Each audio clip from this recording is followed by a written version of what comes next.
Buenos días.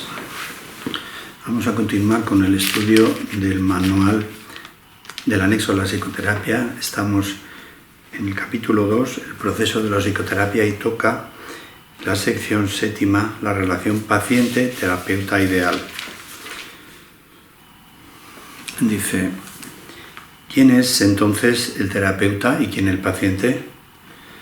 Al final todo el mundo desempeña ambos papeles. Aquel que necesita curación debe curar. Médico, cúrate a ti mismo. ¿Quién es entonces el terapeuta y el paciente? Esto durante todo el tiempo explicando que se beneficia al terapeuta y el paciente a la vez, y entonces aquí hace esta pregunta. Al final todo el mundo desempeña ambos papeles. Mas, ¿quién más si no necesita curarse? Se está centrando ahora en el terapeuta, que es el que tiene que curarse. ¿Y quién más sino tú necesita curación? Entonces, una cura de humildad para los terapeutas. Cada paciente que acude a un terapeuta le ofrece a éste la oportunidad de curarse a sí mismo. Por lo tanto, es su terapeuta. Y cada terapeuta debe aprender a curarse de cada paciente que acude a él.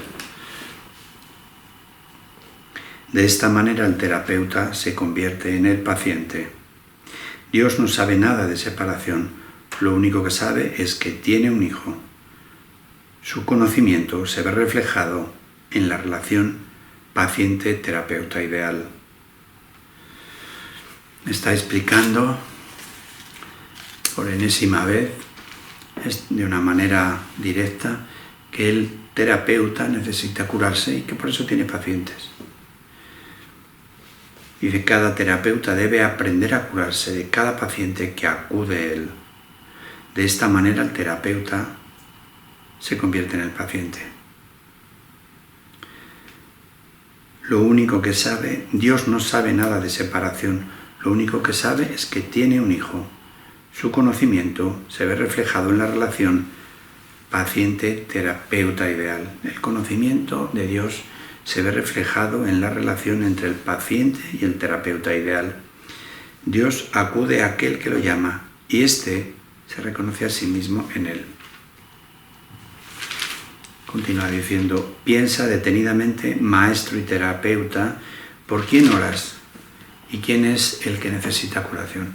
Está conviniendo al terapeuta si necesita o no necesita curación.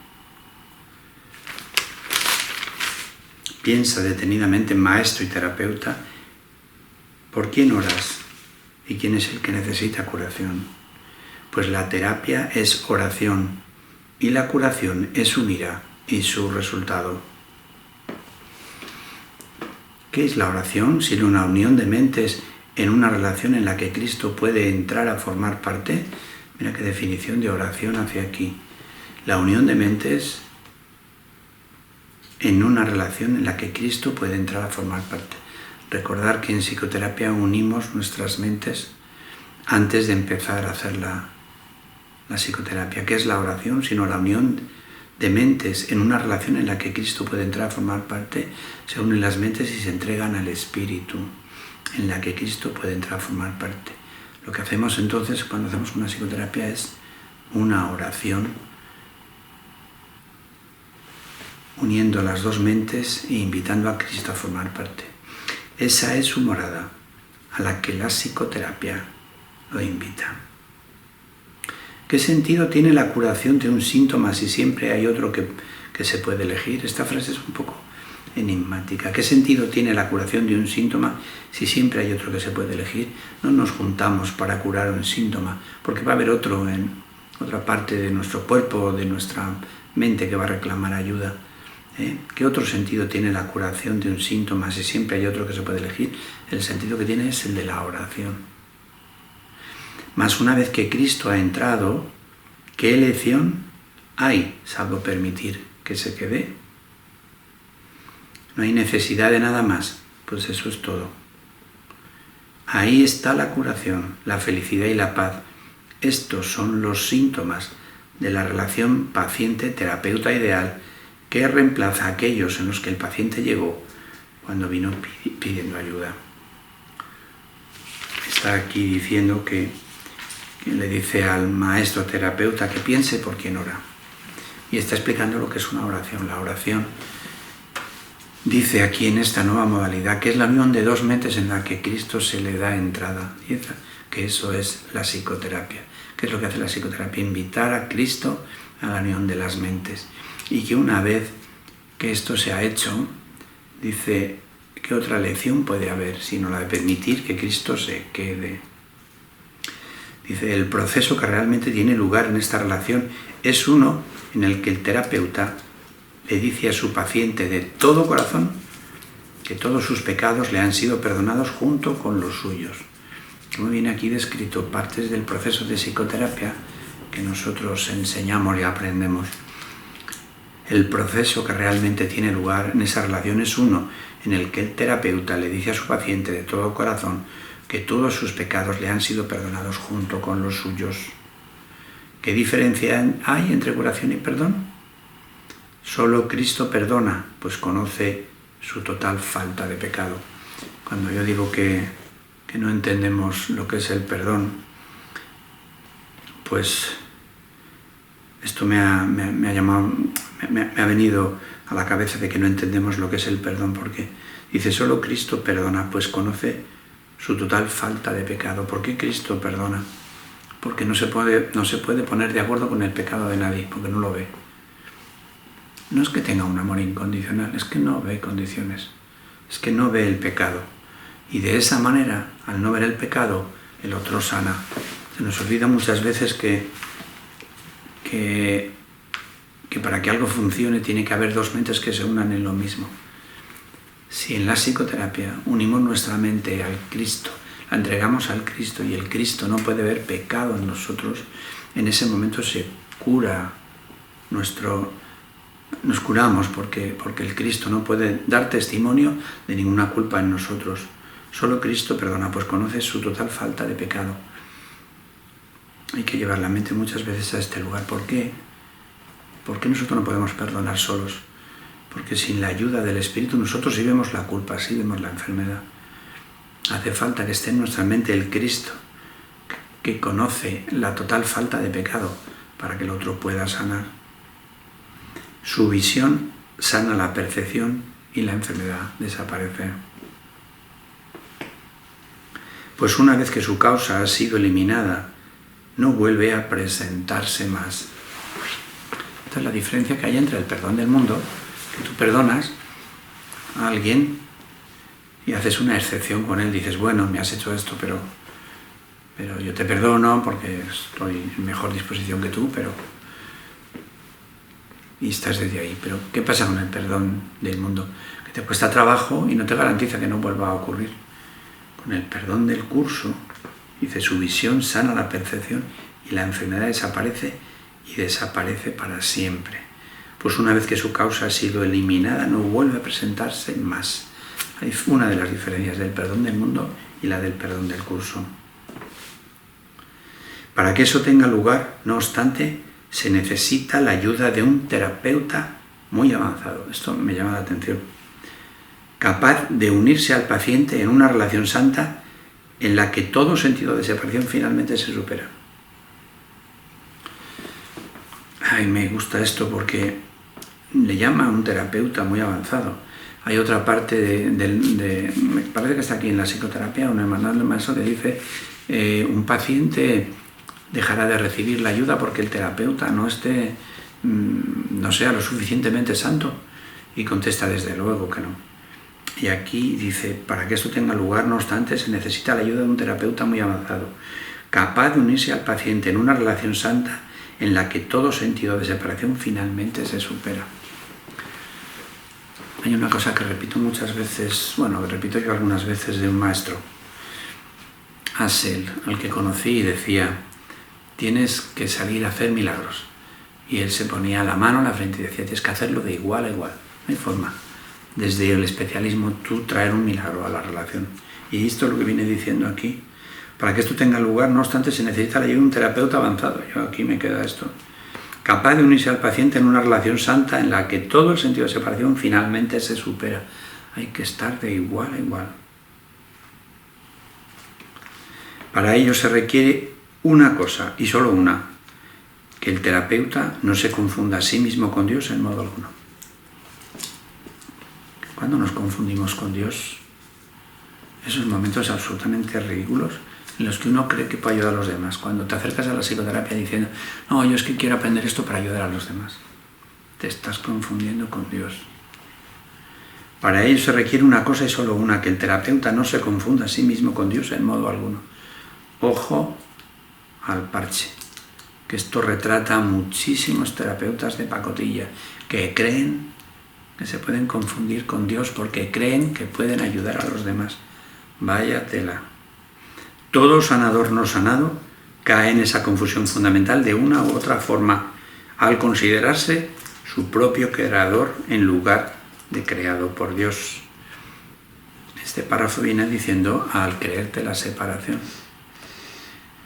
Rara vez, si acaso, es esta una confusión de la que es consciente. No te das cuenta. Y te crees que eres santo porque quieres ayudar a los demás. Yo cuando vienen las personas así, digo, madre mía, yo también habré hecho el ridículo como este. Porque válgame Dios, qué disparate pensar que tú puedes ayudar a alguien si estamos para el arrastre. Todo sanador no sanado cae en esa confusión fundamental de una u otra forma al considerarse su propio creador en lugar de ser creado por Dios. Rara vez, si acaso, es esta una confusión de la que se es consciente. O el sanador no sanado se convertiría instantáneamente en un maestro de Dios y consagraría su vida a la verdadera curación. Todos nos hemos acercado así de esa manera, porque yo me veo reflejado y es algo que me quiero sacar de la cabeza y lo repito muchas veces. Y veo el ridículo cuando alguien viene diciendo, no, yo es que quiero ayudar a los demás.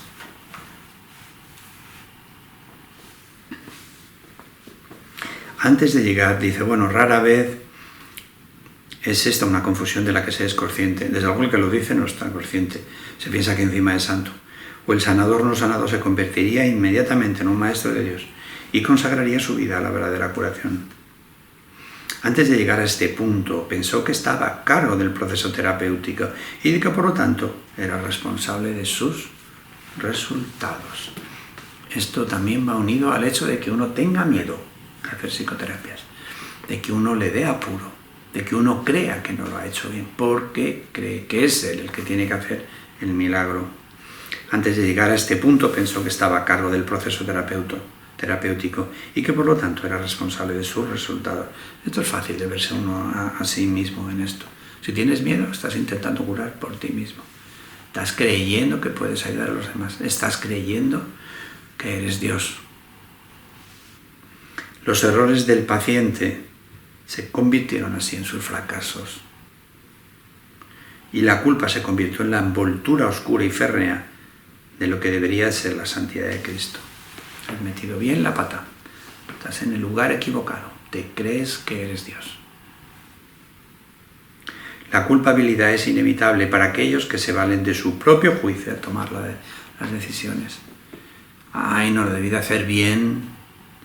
Debí haber hecho esto de esta manera, de la otra manera. La culpabilidad es inevitable para aquellos que se valen de su propio juicio al tomar las decisiones.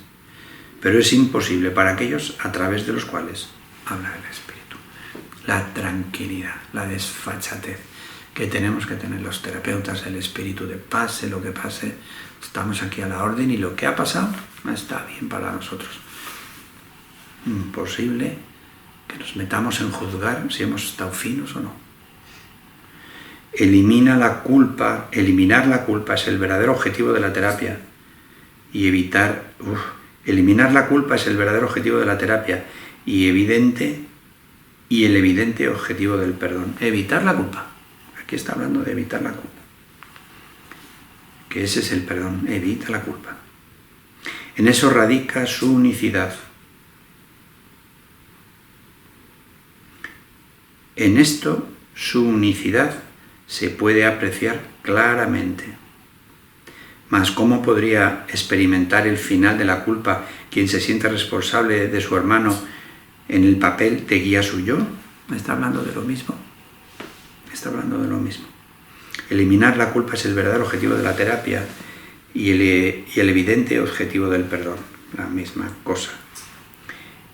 En esto su unicidad se puede apreciar claramente, mas ¿cómo podría experimentar el final de la culpa quien se siente responsable de su hermano en el papel de guía suyo? ¿Cómo tú vas a tomar la responsabilidad esa? Tal función presupone el conocimiento que nadie aquí puede poseer.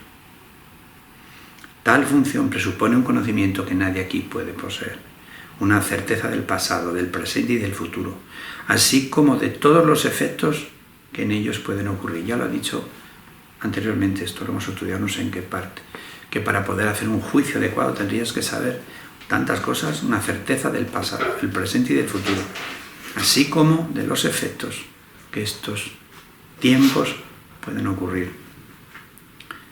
Solo desde esta perspectiva omnisciente podría ser posible semejante función. No nos podemos meter en aceptar el papel de guía de nuestro hermano. Para ser el papel de guía de nuestro hermano tendríamos que conocer el pasado completo, el futuro y el presente, así como todas las posibles variables. Solo desde esa perspectiva omnisciente podría ser posible semejante función, la de ser el guía de tu hermano por tu propia cuenta.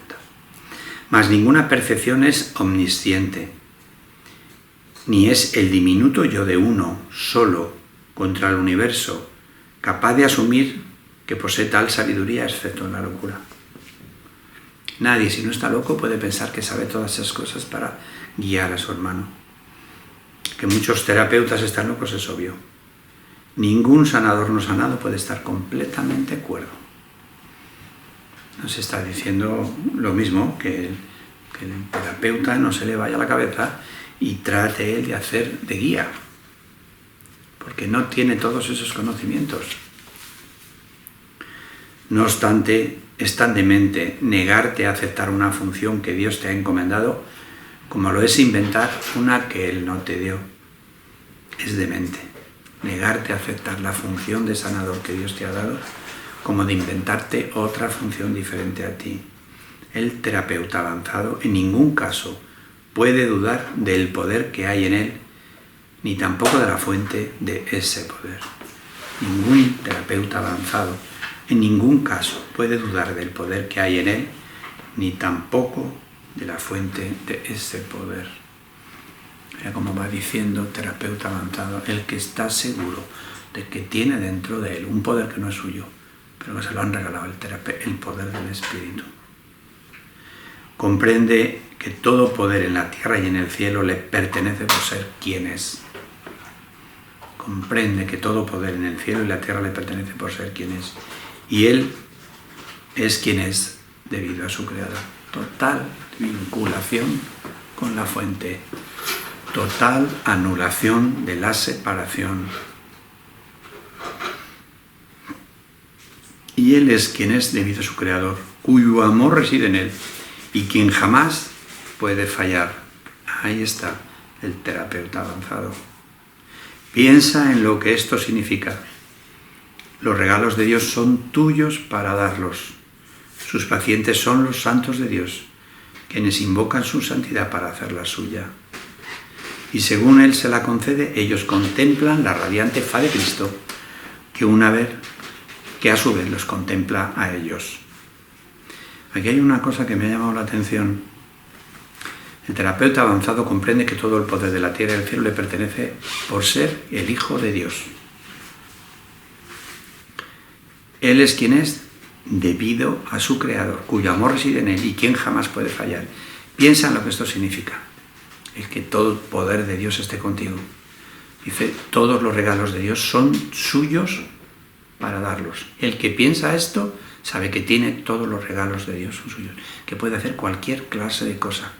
En una parte dice Jesús del curso, tú te sorprendes por mover montañas, cosas más grandes harás. Todos los regalos de Dios son suyos para darlos. Está convencido de eso. Y dice, sus pacientes son los santos de Dios. Santos de Dios, esta vez lo pone con minúscula, porque con mayúscula lo pone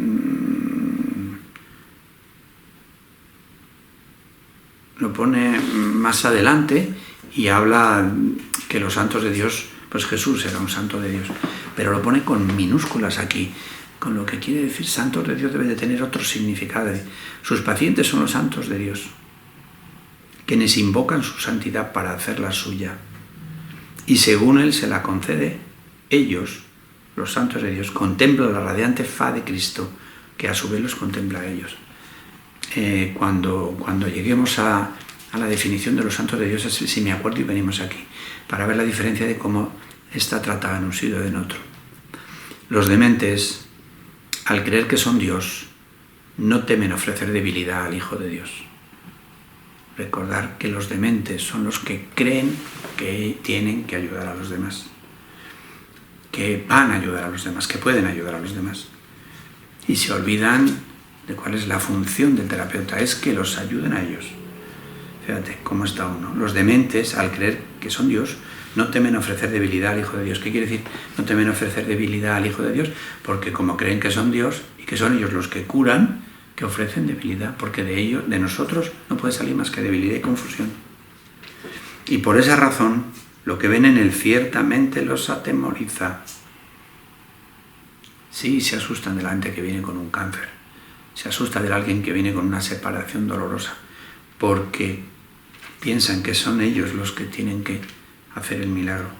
El sanador no sanado no puede evitar sentir miedo de sus pacientes y sospecha de su lealtad por la traición que ve en sí mismo. Recuerdo de una psicóloga que cuando conoció la psicoterapia nos confesó que ella siempre tenía miedo cuando venía alguien a su consulta. Desde que conoció la psicoterapia no lo tenía, y aquí está. Sanador no sanado no puede evitar sentir miedo de sus pacientes y sospecha de su lealtad por la traición que ve en sí mismo. Intenta curar y en ocasiones tal vez lo consiga. Esto es increíble, ¿eh? Porque luego se basan en esas curaciones espontáneas que han tenido para pensar que están en el camino. Y dice, intenta curar y en ocasiones tal vez lo consiga, pero su éxito será limitado y de corta duración. No ve el Cristo en aquel que acude a Él. Esa es la dificultad. ¿Qué respuesta puede dar a uno que parece un extraño, ajeno a la verdad y pobre en sabiduría, desprovisto de Dios que le debe ser dado? Desprovisto del Dios que se le debe, voy a leerlo otra vez. Pero su éxito será limitado y de corta duración. No ve el Cristo en aquel que acude a Él. ¿Qué respuesta puede dar a uno que parece un extraño, ajeno a la verdad y pobre en sabiduría, desprovisto del Dios que le debe ser dado? Si no ve el Cristo, el paciente se convierte en alguien ajeno a la verdad y pobre en sabiduría y desprovisto de la santidad que viene pidiendo. Contempla a tu Dios en Él, pues lo que veas será tu respuesta. Mira lo que le dice al terapeuta, que contemple a tu Dios en Él, pues lo que veas será tu respuesta. Piensa en lo que en realidad significa la unión de dos hermanos y luego olvídate del mundo y de todos tus míseros triunfos, así como de sus sueños de muerte. Todos son uno y lo mismo. Y ahora nada puede recordarse del mundo de la culpa. La habitación se transforma en un templo y la calle en un torrente de estrellas que suavemente se desliza más allá de todos los sueños enfermizos. La curación se ha dado, pues lo que es perfecto no necesita curación. ¿Y qué puede necesitar perdón allí donde no hay pecado? Vamos a repetir esto. Piensa en lo que en realidad significa la unión de dos hermanos y te lleva a lo que significa. Dice, piensa en lo que significa la unión de dos hermanos, en esa oración que significa unirte con tu hermano y darle la cabida al Cristo en medio. Y luego olvídate del mundo y de todos sus míseros triunfos, así como de sus sueños de muerte. Métete a saco ahí. Todos son uno y lo mismo. Y ahora nada puede recordarse del mundo de la culpa. La habitación se transforma en un templo cuando estás unido con tu hermano. La habitación se transforma en un templo y la calle en un torrente de estrellas que suavemente se desliza más allá de los sueños enfermizos. Fíjate cómo describe la psicoterapia, ¿eh? la habitación se transforma en un templo y la calle en un torrente de estrellas que suavemente se desliza hacia más allá de todos los sueños enfermizos. La curación se ha dado, pues lo que es perfecto no necesita curación. ¿Y qué puede necesitar perdón allí donde no hay pecado? Se ha transformado la relación. Y dice, la habitación es una habitación santa y la calle un torrente de estrellas. Siéntete agradecido, terapeuta, de que puedas contemplar cosas como estas solo con entender tu verdadero papel. ¡Qué maravilla! Siéntete agradecido, terapeuta, de que puedas contemplar cosas como estas solo con entender tu verdadero papel. Si no lo haces, habrás negado que Dios te creó y por tanto no sabrás que eres su hijo. ¿Quién es tu hermano ahora? ¿Qué santo puede venir a llevarte con él a casa? Has perdido el rumbo. ¿Cómo puedes ahora esperar ver en él una respuesta que te has negado a dar? Cura y cúrate. No hay otra alternativa que pueda jamás conducirte a la paz. Deja entrar a tu paciente, pues viene de parte de Dios. ¿No es acaso su santidad suficiente para despertar en ti la memoria de él? Aparte de la literatura que tiene esto, de contenidos que te vuelven loco.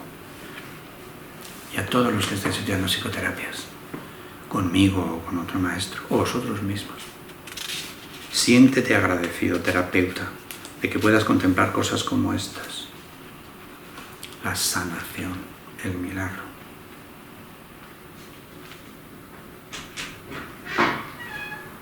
Siéntete agradecido, terapeuta, de que puedas contemplar cosas como estas, solo con entender tu verdadero papel. Si no lo haces, si no haces esta curación, habrás negado que Dios te creó y por tanto no sabrás que eres tu hijo. Fíjate lo que hace, lo que dice de los terapeutas. Estamos reconociendo que Dios nos creó. ¿Qué santo puede venir para llevarte con él a casa? Si no lo haces así, no tienes a nadie que te lleve al cielo. ¿Cómo puedes ahora esperar ver en él una respuesta que te has negado a dar? Esto si no lo haces y reconviene y dice, cura y cúrate. No hay otra alternativa que jamás pueda conducir a la paz. Cura y cúrate. No hay otra alternativa que te pueda jamás conducir a la paz. ¿Cuál es el futuro de todos nosotros? Convertirnos en terapeuta del espíritu. Ayudar a otro a curarse para curarnos nosotros.